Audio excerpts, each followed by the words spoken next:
حدیث نمبر 26 دین کی سمجھ. عن معاویہ یقول قال رسول اللہ صلی اللہ علیہ وسلم من یرد اللہ بہ خیرا یفقہہ فی الدین. کتاب فرض الخمس. معاویہ رضی اللہ عنہ روایت کرتے ہیں رسول اللہ صلی اللہ علیہ وسلم نے فرمایا اللہ جس کے ساتھ بھلائی کا ارادہ کرتا ہے تو اسے دین کی سمجھ عطا کرتا ہے.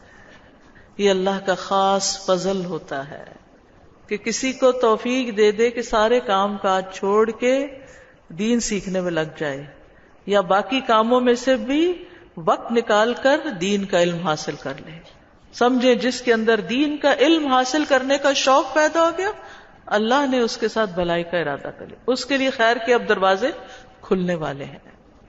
تو یفقہہ فی الدین, فقہ جو ہے قرآن و سنت میں غور و فکر کرنا ہے, ان کی معرفت حاصل کرنا ہے, دینی معاملات کو جاننا ہے, ہدایت حاصل کرنا ہے. اور دین کے علم سے محرومی بھلائی سے محرومی ہے. یعنی جو شخص دین میں فقہ حاصل نہیں کرتا, سمجھ بوجھ پیدا نہیں کرتا, اسلام کے اصول اور فروع کو نہیں سیکھتا, وہ بھلائی سے محروم کر دیا گیا. دین کا علم حاصل کرنے کے لیے اور بھی قرآن و سنت میں بہت سی ایسی باتیں کی گئی ہیں کہ جس سے انسان کو انکریجمنٹ ہوتی ہے. قرآن مجید میں دین کا علم حاصل کرنے کے لیے گھروں سے, اپنی بستیوں اور علاقوں سے نکلنے کا بھی حکم ہے. سورۃ التوبہ کی آیت نمبر 122 میں آتا ہے وَمَا كَانَ الْمُؤْمِنُونَ لِيَنْفِرُوا كَافَّةً فَلَوْلَا نَفَرَ مِنْ كُلِّ فِرْقَةٍ مِّنْهُمْ طَائِفَةٌ لِيَتَفَقَّهُوا فِي الدِّينِ وَلِيُنذِرُوا قَوْمَهُمْ إِذَا رَجَعُوا إِلَيْهِمْ لَعَلَّهُمْ يَحْذَرُونَ. اور ممکن نہیں کہ مومن سب کے سب نکل جائیں, سو ان کے ہر گروہ میں سے کچھ لوگ کیوں نہ نکلے, ہر گروہ میں سے, ہر بستی میں سے کچھ لوگ کیوں نہ نکلے تاکہ وہ دین میں سمجھ حاصل کریں اور تاکہ وہ اپنی قوم کو ڈرائیں جب ان کی طرف واپس جائیں, تاکہ وہ بھی بچ جائیں, یعنی برے انجام سے بچ جائیں, اللہ کے غضب سے بچ جائیں, حرام کام کرنے سے بچ جائیں. پھر یہ کہ دین کا علم حاصل کرنا اور ضروری عبادات اور جو ڈے ٹو ڈے لائف کے متعلق امور ہیں ان چیزوں کے بارے میں سیکھنا فرض ہے. طلب العلم فریضۃ علی کل مسلم. پھر علم کا راستہ جنت کا راستہ ہے. علم حاصل کرنے والے طالب علم کے لیے فرشتے اپنے پر بچھا دیتے ہیں. ایک اور روایت میں آتا ہے پر پھیلا دیتے ہیں. علماء انبیاء کے وارث ہیں, یعنی جنہوں نے میراث میں علم حاصل کیا. اور دین کی سمجھ نہ ہونا نفاق کی علامت ہے. رسول اللہ صلی اللہ علیہ وسلم نے فرمایا 2 خصلتیں ایسی ہیں جو منافق میں کبھی جمع نہیں ہو سکتی. منافق میں 2 باتیں نہیں آ سکتی, اچھا اخلاق اور دین کی سمجھ. تو بد اخلاقی بھی نفاق کی علامت ہے اور ناسمجھی بھی. ابن عباس کہتے ہیں انسان جب علم کی مجلسوں میں حاضر نہ ہو, نہ خطبہ سنے اور اس کی پرواہ بھی نہ کرے کہ اہل علم سے کیا کچھ نقل کیا جاتا ہے, تو اس کی غفلت بڑھتی جائے گی. کبھی اس کا دل سخت ہو جائے گا یہاں تک کہ اس پر مہر لگا دی جائے گی تو وہ غافلوں میں سے ہو جائے گا. یعنی اگر انسان مستقل طور پر علم کی مجالس سے دور رہتا ہے, علماء کے پاس نہیں بیٹھتا, علم حاصل نہیں کرتا, تو پھر غفلت چھا جاتی ہے اس کے دل پر اور دل سخت ہو جاتا ہے. اس لیے اس کا اہتمام کرتے ہی رہنا چاہیے, زندگی بھر سیکھتے ہی رہنا چاہیے. ہمارے ہاں خاص طور پر خواتین کے طبقے میں, صرف آپ اپنے آپ کو نہ دیکھیے, میجورٹی دیکھیے.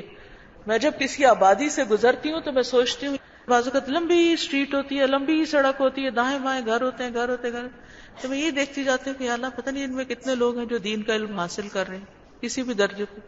بچے ہیں تو وہ دنیا کی دوڑ میں لگے ہوئے ہیں, مرد ہیں تو کمانے کی دوڑ میں لگے ہیں, عورتیں ہیں تو وہ کپڑے خریدنے اور پہننے اور کھانے کھلانے پلانے اس ذوق میں بھاگ رہے ہیں. پتہ ہی نہیں کہ کچھ اور بھی ہے آگے ہماری اس زندگی کے بعد. تو غفلت ہی غفلت. اور پھر اس میں زیادہ سے زیادہ یہ ہوتا ہے بچے جو اسکول جا رہے ہیں وہ کوئی اسلامیات کی کتاب پڑھ لیں گے, مگر اس سے کیا تذکرہ ہوتا ہے ہم سب کو پتہ ہے, کیا یاد دہانی ہوتی ہے. اور مرد حضرات اگر اللہ توفیق دے تو جمعے کا خطبہ سن لیں گے میکسیمم.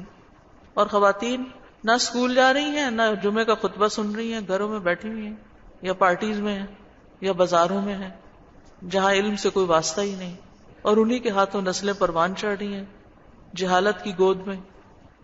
تو کیا بنے گا؟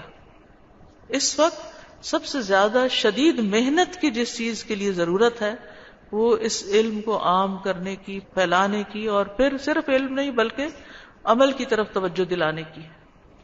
علم کے راستے میں نکلنا، اللہ کے راستے میں نکلنا. لہذا اگلی حدیث ہے حدیث نمبر 27، اللہ کے راستے میں نکلنا. ان ابایۃ بن رفاعۃ قال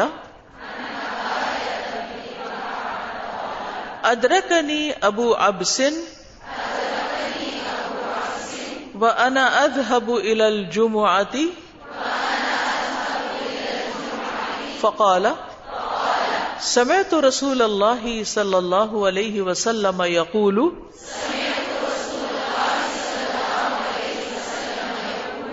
من اغبرت قدماہ فی سبیل اللہ حرمہ اللہ علی النار. ابایا بن رفاعہ رضی اللہ عنہ سے روایت ہے کہ میں جمعہ کے لیے جا رہا تھا اللہ کے راستے میں، کہ ابو ابس جن کا نام عبد الرحمن بن جبر تھا انہوں نے مجھے پا لیا، یعنی راستے میں مل گئے. تو انہوں نے کہا میں نے رسول اللہ صلی اللہ علیہ وسلم کو فرماتے ہوئے سنا ہے جس کے قدم اللہ کی راہ میں غبار آلود ہوئے اللہ اسے آگ پر حرام کر دے گا. اللہ کے راستے میں اگر پاؤں کو مٹی لگ گئی تو ان پاؤں کو پھر آگ نہیں چھوئے گی. تو یہ پاؤں کو مٹی کب لگتی ہے؟ جب انسان خوب چلتا ہے. اور پھر چلنا فی سبیل اللہ. فی سبیل اللہ سے مراد ایسے راستے پہ چلنا، ایسے کام کے لیے چلنا جس میں اللہ کی رضا کی تلاش ہو. کیا ہے؟ ایسے کام کے لیے چلنا جس میں اللہ کی رضا تلاش کی جا رہی. مثلاً آپ یہاں چل کے آئے ہیں، ہو سکتا ہے کوئی لوگ بس سٹاپ تک گئے ہوں پیدل، کچھ گاڑی پہ بیٹھ کے آئے ہوں، کچھ کسی طرح کوئی دوسرے شہر سے آئے ہوں. اگر آپ کی نیت اللہ کی رضا حاصل کرنا تھی تو آپ کا یہ سفر فی سبیل اللہ ہے. اس میں حصول علم کا راستہ، با جماعت نماز پڑھنے کے لیے جانے والا راستہ، حج کے لیے جانے والا راستہ، جہاد کا راستہ، دین سیکھنے اور سکھانے کا راستہ، یہ سارے فی سبیل اللہ ہیں. تو ان لوگوں پر اللہ آگ حرام کر دے گا، ان کے سارے جسم کو. مراد اس سے کیا ہے کہ اللہ ان کو جنت میں داخل کرے گا. تو اگر کوئی شخص اللہ کے راستے پہ چلتا ہے اور اس کے پاؤں میں مٹی لگ جاتی ہے تو اتنا اجر ہے، کہاں یہ کہ کوئی جان ہی قربان کر دے اور اپنا وقت اور اپنا مال اور اپنا سب کچھ لگا دے تو اس کا کتنا بڑا اجر ہو. لِكُلٍّ دَرَجَاتٌ مِّمَّا عَمِلُوا، ہر ایک کے درجے ہیں اس کے مطابق جو انہوں نے عمل کیے. تو عمومی طور پر اس حدیث میں آگاہ کیا گیا ہے کہ نیکی کے کاموں کے لیے پیدل چل کے جانے کی بڑی فضیلت ہے اور یہ بڑے نفع بخش اعمال میں سے ہے. اور یہ وہ اعمال ہیں جن سے بندہ بلند درجات حتیٰ کہ جنت الفردوس تک کا حقدار ہو جاتا ہے. اور ویسے بھی قدم لکھے جاتے ہیں. انا نحن نحیی الموتى ونکتب ما قدموا وآثارهم، ہم ان کے آثار یعنی پاؤں کے نشان بھی لکھ رہے ہیں کہ نیکی کے لیے کتنے اٹھائے. اس سے پہلے کہ آپ کے لیے چلنا پھرنا دوبر ہو جائے، اللہ نہ کرے گھٹنوں کے امراض کا شکار ہو جائیں یا بڑھاپے کا شکار ہو جائیں، جتنا چل سکتے اللہ کے راستے میں چل لیں، بھاگ دوڑ کر لیں. کیونکہ اس میں ویسے بھی اجر ہے، پاؤں کو مٹی لگنے کا بھی اجر تو اپنی جگہ ہے، قدم قدم لکھا جا رہا ہے. یہ بڑی خوبصورت بات ہے نا. اب جابر بن عبداللہ کہتے ہیں کہ مسجد نبی کے ارد گرد کچھ جگہ خالی ہوئی. ایک قبیلہ تھا ان کا بنو سلمہ، انہوں نے ارادہ کیا کہ وہ وہاں شفٹ ہو جائیں، مسجد کے قریب آ جائیں، گھر لے لیں. تو رسول اللہ صلی اللہ علیہ وسلم کو یہ بات پہنچی تو آپ نے ان سے کہا مجھے یہ خبر پہنچی ہے کہ تم مسجد کے قریب منتقل ہونا چاہتے ہو. انہوں نے کہا جی ہاں اللہ کے رسول، ہم ایسا ہی کرنا چاہتے ہیں. آپ نے فرمایا اے بنو سلمہ اپنے گھروں میں رہو، دیارکم تکتب آثارکم، اپنے جہاں رہ رہے ہو نا وہی رہو، تمہارے قدموں کے نشان لکھے جا رہے ہیں. تو اگر دور سے نماز پڑھنے آتے ہو تو اس کو بھی باعث ثواب سمجھو. اچھا، ہم میں سے بعض لوگ نا سمجھ کیا کہتے ہیں، ایک تو یہ جو آنے جانے میں وقت ضائع ہو جاتا ہے، یہ ہماری عام ٹرمینالوجی ہے، یہ آنے جانے میں بڑا وقت ضائع ہو جاتا ہے.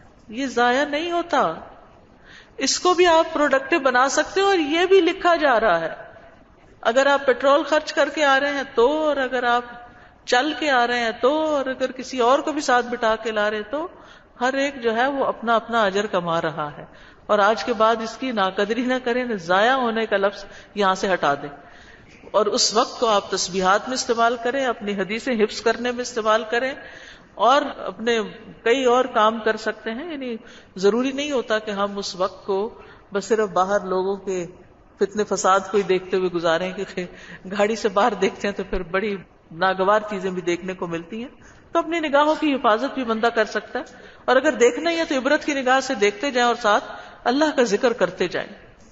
اسی طرح نمازی کے ایک ایک قدم پر اس کے لیے اجر ہوتا ہے جو وہ مسجد کی طرف جاتا ہے. حاجی کے ایک ایک قدم پر، حاجی کا اونٹ کوئی پاؤں نہیں اٹھاتا اور نہ ہاتھ رکھتا ہے، مگر اس کے بدلے اللہ تعالیٰ اس کے لیے نیکی لکھ دیتا ہے، برائی مٹا دیتا ہے اور درجہ بلند کر دیتا ہے. جنت کا راستہ آسان ہو جاتا ہے جو کوئی علم کے راستے پہ چلتا ہے. تو اس لیے چلتے رہیے، یہ سفر کبھی ختم نہ ہو.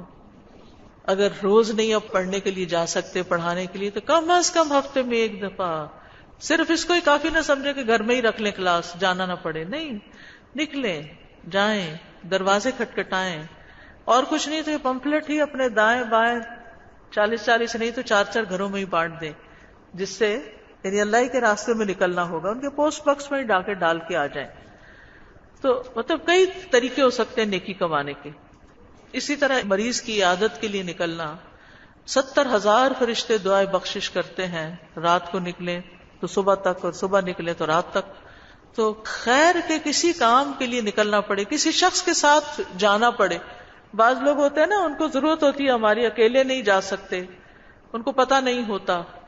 تو وہ شاید ابن عباس کا قول ہے نا کہ کسی کی حاجت کے لیے اس کے ساتھ جانا میرے نزدیک مسجد نبوی میں 1 ماہ کے اعتکاف سے زیادہ افضل ہے. کہ کوئی ضرورت مند مجھے اپنے ساتھ لے جانا چاہتا ہے. کئی دفعہ ایسا ہوتا ہے نا، کسی کو ہاسپٹل جانا ہے، گھبرایا ہوا ہے، ٹیسٹ ہیں اس کے، اکیلے نہیں جانا چاہتا، آپ ساتھ چلے جائیں. یہ بھی نیکی کے راستے کا سفر ہے. اور مقصد یہ نہ ہو کہ کل یہ بھی میرے ساتھ آئے، مقصد یہ ہو کہ اللہ کی رضا حاصل ہو. میں بڑے عرصے سے اپنے ہسبینڈ کو موٹیویٹ کر رہی تھی کہ وہ احادیث کو بھی دیکھیں، ان کو بھی پڑھیں. ہر وقت قرآن پڑھتے تھے اور بالکل نہیں سنتے تھے اس بات کو. اور کل میں نے ان کو آپ کا پہلا لیکچر جو ہے اس کی ریکارڈنگ سنوائی، اور پھر انہوں نے اس بات کو ریلائز کیا اور کہا کہ اچھا اب میں بخاری بھی پڑھوں گا. اور مجھے اتنی، اور ایک اور چیز کہ وہ آپ کے لیکچر جو دورہ قرآن کے تھے وہ سن رہے تھے. اور اب ہماری شامت ہے کہ کوئی کویسچن وہ پوچھتے ہیں، اور اگر اکارڈنگ ٹو یو نہ ہو اور آپ کے جواب کے مطابق اور آپ کے بتائے تو وہ بالکل نہیں مانتے. تو بہت الحمدللہ اللہ کا بہت کرم. اللہ تعالیٰ ہمیں صحیح علم عطا کرے. اور استاذہ یہ جو حدیث ابھی ہم نے پڑھی ہے، اس کو ہمیں سب مردوں کے اندر بھی عام کرنا چاہیے کہ جمعے کے لیے جانا بھی آگ سے نجات کا ذریعہ بن سکتا ہے. خاص طور پہ اپنے چھوٹے بچوں کو تو ہم انکریج کر سکتے ہیں نا، کہ جب وہ سستی کرتے ہیں. دیکھیے یہ تو گھر سے نکلنے کی بات ہے نا، گھر کے اندر بھی قدم اٹھانا نیکی کا کام. کسی کو پیاس لگی اٹھ کے پانی لا کے دے دینا، کسی کو کھانا لا کے دے دینا، کسی نے بلایا ہے کسی کام کے لیے بھاگے دوڑے آنا، اس میں بھی اگر اللہ کی رضا مطلوب ہے تو انشاءاللہ اجر ہی اجر ہے. استاذہ جیسے آج کل ڈسٹینسز اتنے زیادہ ہیں، لاہور میں کہیں جانا ہو تو بغیر گاڑی کے آپ نہیں جا سکتے، تو اس صورت میں ہمارے جو گاڑی کے ٹائرز کو جو گرد لگتی ہے، اس کا جو میٹر گھومتا ہے نا، جی وہ بھی اس سے آ جاتا ہے، وہ کاؤنٹ ہو رہا ہے انشاءاللہ. اچھا استاذہ، دوسری چیز ہمارے جو مرد نکلتے ہیں گھر سے کمانے کے لیے نکلتے ہیں، فیملی کو جی رزق حلال کمانے کے لیے نکلتے ہیں، وہ بھی اللہ کے راستے میں ہی ہوتے ہیں. استاذہ مجھے تو برکت کا صحیح مطلب سمجھ آ رہا ہے کہ برکت کا مطلب اضافہ تو ہے، لیکن توقع سے بڑھ کے جو اللہ تعالیٰ ہمیں دے رہے ہیں نا یہاں پر، وہ سمجھ سے باہر ہے. کتنی احادیث ہم پڑھ رہے ہیں رمضان میں سحری کے حوالے سے، پھر رمضان میں قیام کے حوالے سے، اللہ کے راستے میں نکلنا. ہم تو سوچ بھی نہیں سکتے کہ اتنی زیادہ اللہ تعالیٰ ہمیں چیزیں دے رہے ہیں، ہماری اتنی سی ایفرٹ ہے، اللہ ہمیں کیا کچھ دے رہے ہیں. گناہوں کی جو سزا ہے نا، اس پہ بہت کنفیوژن ہوتی ہے. جب انسان بیمار ہوتا ہے نا، پھر ایسے لگتا ہے اللہ سے مایوسی آنے لگتی ہے کہ شاید ہمیں گناہوں کی سزا مل رہی ہے نا. تو استغفار کرنی چاہیے، مایوس ہونے کی بجائے. دل مطمئن نہیں ہوتا. ایک گلٹ ہوتی ہے. وہ شیطان کا وسوسہ ہوتا ہے. پھر اللہ کی رحمت سے مایوس نہیں ہونا چاہیے. یہ شیطان ہوتا ہے جو ہمیں اللہ کی رحمت سے مایوس کرتا ہے. حدیث نمبر 28 علم کو پھیلانا. ان عبداللہ ابن عمرو ان النبی صلی اللہ علیہ وسلم قال بلغوا انی ولو آیہ وحدثوا عن بنی اسرائیل ولا حرج ومن كذب علی متعمدا فلیتبوأ مقعدہ من النار. کتاب احادیث الانبیاء. عبداللہ ابن عمرو رضی اللہ عنہما سے روایت ہے کہ نبی کریم صلی اللہ علیہ وسلم نے فرمایا میری طرف سے لوگوں کو پہنچا دو، یعنی اللہ کے احکام، اگرچہ ایک آیت ہی ہو. دوسروں کو بتاؤ خواہ ایک آیت ہو. بنی اسرائیل سے روایت کرو، اس میں کوئی حرج نہیں. اور جس نے مجھ پہ جان بوجھ کر جھوٹ بولا تو اسے چاہیے کہ وہ اپنا ٹھکانہ آگ میں بنا لے. تو 3 چیزیں اس حدیث میں بیان کی گئی ہیں. نمبر 1 یہ کہ اگر کسی نے صرف ایک آیت سیکھی ہے تو وہ اس ایک آیت کو دوسرے کے ساتھ شیئر کر سکتا ہے. کس کس کو قل واللہ احد آتی ہے؟ تو یہ تو آپ کسی کو سکھا ہی سکتے ہیں نا، سکھا سکتے ہیں نا. تو اس حدیث پہ عمل ہو جائے گا کہ بلغوا انی ولو آیہ. صحابہ نے اس پر عمل کیا تو آج دین ہم تک پہنچا. ٹھیک ہے نا. دوسری چیز، بنی اسرائیل سے روایت کرو، اس میں کوئی حرج نہیں، لیکن اس میں ایک کنڈیشن ہے. وہ کیا ہے کہ کوئی ایسی چیز نہ ہو جو نبی صلی اللہ علیہ وسلم کی لائی ہوئی باتوں سے ٹکراتی ہو. تیسری چیز، نبی صلی اللہ علیہ وسلم سے کوئی غلط بات منسوب نہ کی جائے، جھوٹی حدیثیں نہ بیان کی جائیں، سنی سنائی ادھر ادھر کی حدیثیں آگے روایت نہ کی جائیں جب تک ان کی ویریفیکیشن نہ ہو جائے، اوتھینٹیکیشن نہ ہو جائے. تو اسے یہ پتا چلتا ہے کہ بصیرت کی بنا پر آگے پہنچانا چاہیے، ان شرائط کو مد نظر رکھتے ہوئے آگے پہنچانا چاہیے. آگے پہنچانا تو لازم ہے، سستی نہیں کرنی چاہیے، تبلیغ کرنی چاہیے، خواہ کم علم ہی کیوں نہ ہو. تو جتنا تھوڑا سا ہے اسی کو شیئر کر لیں. جیسے اگر کسی کے پاس زیادہ مال ہے تو زیادہ بڑے بڑے صدقات کرے، اور جس کے پاس تھوڑا ہے وہ تھوڑا کر دے. لیکن کوئی یہ نہ کہے کہ میں تو صدقہ کر ہی نہیں سکتا کیونکہ میرے پاس تو بہت ہی تھوڑا ہے.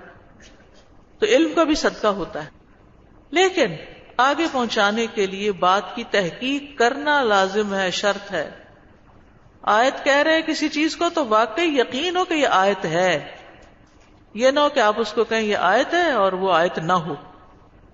کیونکہ اللہ سبحانہ وتعالیٰ نے نبی صلی اللہ علیہ وسلم کو فرمایا قل هذه سبیلی ادعو الی اللہ علی بصیرۃ انا ومن اتبعنی، کہہ دیجئے یہی میرا راستہ ہے، میں اللہ کی طرف بلاتا ہوں پوری بصیرت کے ساتھ، میں بھی اور جنہوں نے میری پیروی کی. تو ہم سب کس کی پیروی کرنے والے ہیں؟ رسول اللہ صلی اللہ علیہ وسلم. لہٰذا اس شرط کو بھی سامنے رکھیں کہ بصیرت کے ساتھ علم آگے پہنچائیں، سمجھ کے آگے بتائیں. اور یہ امت کی ذمہ داری بھی ہے. کنتم خیر امت اخرجت للناس تأمرون بالمعروف وتنہون عن المنکر وتؤمنون باللہ. تو یہ ایمان کا تقاضا ہے کہ ہم امر بالمعروف کریں، خیر آگے پہنچائیں. پھر اسی طرح رسول اللہ صلی اللہ علیہ وسلم نے فرمایا ان قریب تمہارے پاس لوگ علم کی تلاش میں آئیں گے، تو جب تم انہیں دیکھو تو رسول اللہ صلی اللہ علیہ وسلم کی وصیت کے مطابق ان کو مرحبا، خوش آمدید کہو، اور انہیں وہ چیز دو جو ذخیرہ کیے جانے کے لائق ہے، یعنی علم. امام ابن ماجہ کے استاد محمد بن حارث کہتے ہیں کہ میں نے اپنے استاد حکم بن عبدہ سے پوچھا قابل ذخیرہ چیز دینے سے مراد کیا ہے؟ انہوں نے فرمایا اس کا مطلب ہے انہیں علم سکھاؤ، علم سکھاؤ، یعنی سیکھ کے صرف اپنے تک نہیں رکھو، آگے سکھاؤ. اب یہ کتاب ہے نا آپ کے پاس، تو اب آپ کے پاس لکھی ہوئی حدیثیں موجود ہیں، آپ ان کو ڈبل چیک کر سکتے ہیں کتاب اصل سے، ترجمہ بھی لکھا ہوا موجود ہے. تو اتنی بات تو آپ دوسرے کو سکھا ہی سکتے ہیں. اگر آپ کہیں ٹیچر ہیں تو اپنی کلاس میں ایک ایک حدیث شیئر کر سکتے ہیں. اگر آپ کہیں درس دیتی ہیں تو وہاں قرآن کا درس دینے کے بعد ایک حدیث چھوٹی سی بیان کر سکتی ہیں. تو 100 حدیث ہیں تو ایک ایک کرتے بھی 100 ہفتے گزر جائیں گے آپ کے. اسی طرح اپنے گھر میں مجلس لگائیں, اپنے بچوں کو لے کے بیٹھیں, 1 on 1 اپنے بچے کے ساتھ بیٹھیں, اس کو کہیں صرف ایک حدیث 2 منٹ دے دو مجھے, صرف ایک بات پڑھیں گے, زیادہ نہیں پڑھیں گے, اور پھر ڈسکشن کریں, بلکہ ان سے پڑھوائیں اور انہی سے پوچھیں کہ کیا سمجھتے ہیں اور کیا کرنا چاہیے. پھر کسی کو اللہ کی طرف بلانا سب سے افضل عمل ہے, سب سے افضل بات ہے. وَمَنْ أَحْسَنُ قَوْلًا مِمَّنْ دَعَا إِلَى اللَّهِ وَعَمِلَ صَالِحًا وَقَالَ إِنَّنِي مِنَ الْمُسْلِمِينَ. اور اس شخص سے اچھی بات کس کی ہو سکتی ہے جس نے اللہ کی طرف بلایا اور نیک عمل کیے اور کہا میں فرما برداروں میں سے ہوں. آگے پہنچانے والے کے لیے نبی صلی اللہ علیہ وسلم کی دعا ہے, اللہ اس شخص کو تر و تازہ رکھے جس نے ہم سے کوئی بات سنی پھر اسے دوسروں تک پہنچایا. بعض اوقات پہنچانے والے سے سننے والا زیادہ یاد رکھنے والا ہوتا ہے. اللہ تعالیٰ کی ساری مخلوق داعی کے لیے خیر کی دعا کرتی ہے. معلم الناس الخیر, داعی کے لیے استغفار کرتی ہے. علم والوں کے لیے ہر چیز بخشش کی دعا کرتی ہے, حتیٰ کہ سمندر میں مچھلیاں بھی. ابو امامہ بیان کرتے ہیں نبی صلی اللہ علیہ وسلم نے فرمایا جو شخص صبح کے وقت اس لیے مسجد کی طرف نکلا کہ بھلائی سیکھے یا سکھائے تو اس کے لیے پورا حج ادا کرنے والے کی مثل اجر ہے. یعنی نماز کے علاوہ کوئی خیر کی بات بھی دوسروں کے ساتھ شیئر کرے. علم سیکھنا اور سکھانا دنیا کی لعنت سے بچنے کا سبب ہے. آگے نہ بیان کرنے والے کی مذمت بھی کی گئی ہے. اس شخص کی طرح اس کو قرار دیا گیا جو خزانہ جمع کرتا ہے پھر اسے خرچ نہیں کرتا. اور قرآن مجید میں سخت وعید بھی آئی ہے, ان الذین یکتمون ما انزلنا من البینات والہدی من بعد ما بیناہ للناس فی الکتاب اولئک یلعنہم اللہ ویلعنہم اللاعنون. بے شک جو لوگ اس کو چھپاتے ہیں جو ہم نے واضح دلیلوں اور ہدایت میں سے اتارا ہے اس کے بعد کہ ہم نے اسے لوگوں کے لیے کتاب میں کھول کر بیان کر دیا, ایسے لوگ ہیں کہ اللہ ان پر لعنت کرتا ہے اور سب لعنت کرنے والے ان پر لعنت کرتے ہیں. لیکن جتنا علم ہو اتنا بتا دیں, جو نہیں پتا کہیں لا ادری, مجھے نہیں پتا. بغیر علم کے فتوے نہیں دیں, اپنے پاس سے باتیں نہیں گھڑیں. نبی صلی اللہ علیہ وسلم نے فرمایا جس کسی نے علم کے بغیر فتویٰ دیا تو عمل کرنے والے کا گناہ فتویٰ دینے والے پر ہوگا. تو جو بات نہیں پتا اسے کہ نہیں پتا, کوئی فرق نہیں پڑتا, آپ کی شان میں کوئی کمی نہیں ہوگی اگر آپ کہہ دیں کہ مجھے نہیں پتا. ٹھیک ہے استاذہ, یہ جو بات ہو رہی ہے نا علم کو آگے پہنچانے کے, تو اب تو الحمدللہ اتنے سارے اور ڈفرینٹ طریقے ہیں, جیسے سوشل میڈیا کے تھرو آپ پہنچا سکتے ہیں, رنگ بیک ٹونز آپ سیٹ کر لیں یا کسی اس کا لنک آپ بھیج دیں یا پروڈکٹس جو ہیں وہ شیئر کر لیں. آپ کو منہ سے کچھ بھی نہیں بولنا پڑے گا لیکن علم جو ہے وہ آگے پھیل سکے گا. اور استاذہ اکثر میں لوگوں کو بتاتی ہوں کہ جب تک میں الہدا میں نہیں آئی تھی تو مجھے جو الحج کے جو 10 دن ہوتے ہیں ان کی اہمیت کا نہیں پتا تھا, اور میرے خیال میں عوام الناس کی زیادہ بڑی تعداد کو نہیں پتا, اور کتنی زندگی کے ایسے سال گزر گئے کہ ہم اس میں کوئی خاص عمل نہیں کر سکتے. استاذہ جب میں کلاس لیتی ہوں نا تو اکثر لوگ مجھے نا فیس بک سے حدیث سینڈ کرتے تھے نا, تو حدیث ساری فیک. تو میں نے ان سے کہنا کہ آپ لوگ اتنے بکس ہیں اتنا اسے چیک کر کے تو آگے فارورڈ کیا کریں, کیونکہ آپ فارورڈ کر دیتے ہو سب کا گناہ آپ کے اوپر آئے گا. تو اس کے بعد الحمدللہ میں نے حدیث کو سیکھی اور اس کو آگے بتانا شروع کیا. لیکن مجھے ایک کمی یہاں پہ لاہور میں جو محسوس ہو رہی ہے کہ ہمارے لیے احادیث کے لیے کوئی پراپر کلاس نہیں, سارا کچھ نہیں ہے. جو اتنا مجھے شوق ہے حدیث کا, میں نے پورے لاہور میں پتہ کیا کہ ہمیں پراپر کوئی کلاس ملے, ہمیں سے پتہ چلے کہ کیسے پتہ. اب انشاءاللہ شروع ہوگی انشاءاللہ, آپ فکر نہیں کریں. ہر کلاس اور ہر برانچ میں قرآن کی کلاس کے ساتھ ساتھ حدیث کی کلاس بھی شروع کی جائے. اسی طرح وقتاً فوقتاً صحیح احادیث میں شیئر بھی کرتی رہتی ہوں, دعائیں بھی شیئر کرتی رہتی ہوں. جو فیس بک پیج ہے, میں کیا بلکہ میری ٹیم کرتی رہتی ہے اس میں, تو ان احادیث کو لے کے آگے آپ مزید شیئرنگ کر سکتے ہیں تاکہ صحیح علم جو ہے وہ لوگوں تک پہنچے.